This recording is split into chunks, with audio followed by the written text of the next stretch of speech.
Start it off. Ready? Good afternoon. Reporting live from the SYFA network.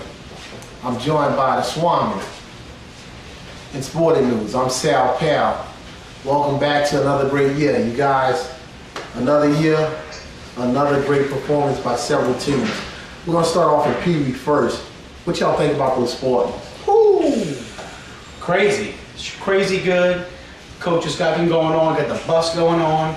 I don't know what's up with all that, but I tell you what I heard was, though, that when he wasn't winning, he didn't have no bus, but now he's winning, he got a bus. So I tell you what, if I was winning like that, I'd get me a bus too.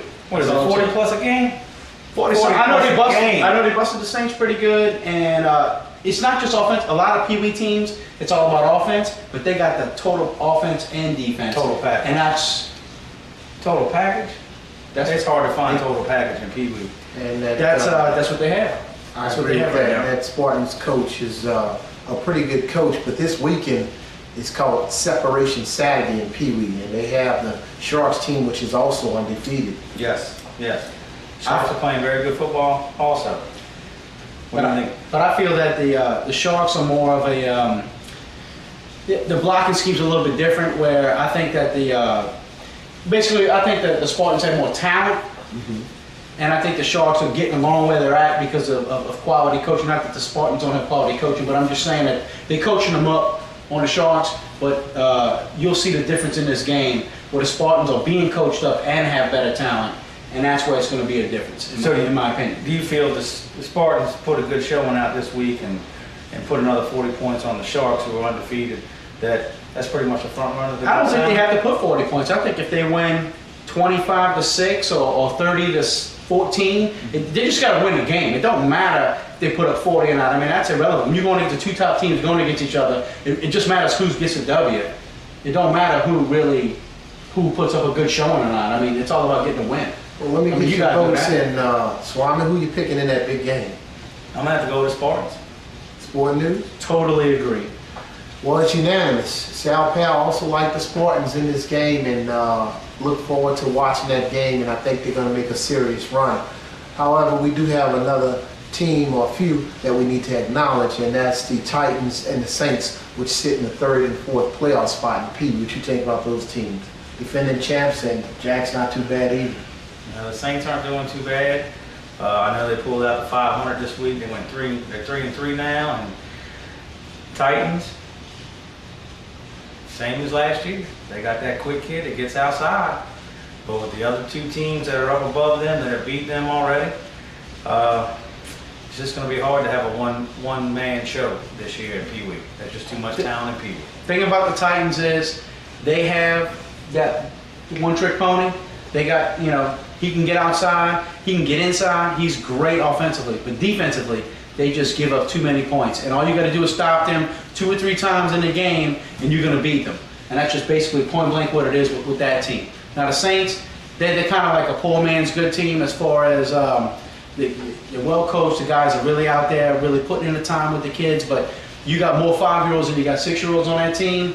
And maybe it's built for next year, maybe it's not. We'll find out, but they're doing the best they can with what they got, and to be in the 3rd or 4th or 5th spot just to make the playoffs with that team, I'm excited about that for them. Saints have a good quarterback. Very good, yeah. A very good running back.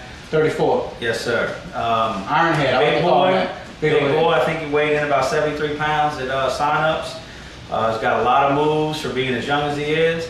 Stiff arm. I would say a good 1st, 2nd, 3rd round pick coming up in D1 next year. I'd say the 1st round pick. Wow. Because he puts that stiff arm on you, and you got to figure Division I, they're gonna have what, 10 teams? You might have misunderstood me. I meant like 1, 2, or 3 picks. Oh, you said 1st, 2nd, 3rd round pick. You said 3rd round pick. Pick overall. Pick Okay. overall. All right. Okay. Overall. Absolutely. I totally agree with that. Well, let me ask you gentlemen a tough question. The Spartans and the Sparks seem to be the class of this division. Can the Titans or Saints pull an upset? Don't think so. No. It'll be tough. Maybe pull an upset against the Sharks down the road. Spartans, I just don't see how anybody's going to pull an upset on the Spartans. It would have to be turnovers to even be anything like that, but honestly, the Spartans are so well coached, have too much talent, they block well, they play total team defense. It's just really hard to beat that team. Yeah. No doubt. Well, That's how I see it. We have a few more teams that we want to talk about. The Packers and the Broncos, not quite out the playoff picture. What do these guys need to do to turn things around and try to punch their ticket? They're going to have to stiffen up their defense. I know the Packers got a couple good running backs. Coach Pickle's been out here for a while. He's got that team rolling pretty good. Doing a great job with them this year. The defense isn't too bad, but they're really going to have to stiffen it up if they're going to stop either one of these top 4 teams. And the Broncos, what you think, Sport News? You think they have a shot? No. Pretty much leave it at that. I like your honesty. Let's move on to the Cowboys and Seminoles. They kind of round up the end. These kids don't, while the records show that they only maybe 1 or 2 wins, they're still fighting hard. Cowboys young team. I know we got a veteran coach that came back after a few years, and his son's also coaching his grandson up. Seminoles, we know the coach on this team. We've coached against him a couple years. That's correct. His history is 1-9 the first year, playoffs the second year. So if Coach Darrell, it follows true to what he's done in the last couple of years in D2 and D3, parents look out next year, y'all be in the playoffs. So what you're saying is if history repeats itself, they're in the Correct. playoffs next year. Yes, sir. Correct. There you go. Well, boys and girls from the Peewee division, you guys are doing a great job, and keep up all the hard work. We really look forward to the rest of the season, and as the playoffs approach, you guys continue to give 110%. Sport News, SWAMI, any last comments before we close out? I just Good want to luck to all say, teams. I just want to say that everybody in Peewee has handled themselves with class this year. We had some issues last year, but you know what? All these coaches got everything in check, got the parents in check. Everything's good. Peewee's total class division this year, total. Great job, Peewee. And this Thursday is report card day, and everybody know how Sal Pal feel about the grades. Keep the Lord first, your family second, and education, you can't go wrong. Keep doing a great job on the field and in the classroom. Thank you guys. For the SYFA Network, I'm Sal Pal, Sporting News, SWAMI. All right. All right.